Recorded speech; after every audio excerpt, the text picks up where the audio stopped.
धाराशिव जिल्ह्यामध्ये अतिवृष्टी भागात पावसानं पुन्हा एकदा तडाखा सुरू झालेला आहे।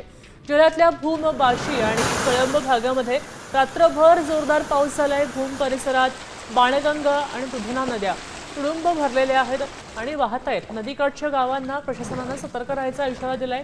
कळंब तालुक्यातल्या खामसवाडी मोहा रस्त्यावर पुलावरनं पाणी वाहत असल्यानं रस्ता बंद केलेला गेलाय, तर बहुतांश ठिकाणी काढणीला आलेलं सोयाबीन या पिकांचं मोठं नुकसान झाल्याचं पाहायला मिळत आहे। बाणगंगा आणि दुधना दोन्ही नद्यांना पूर आलेला आहे।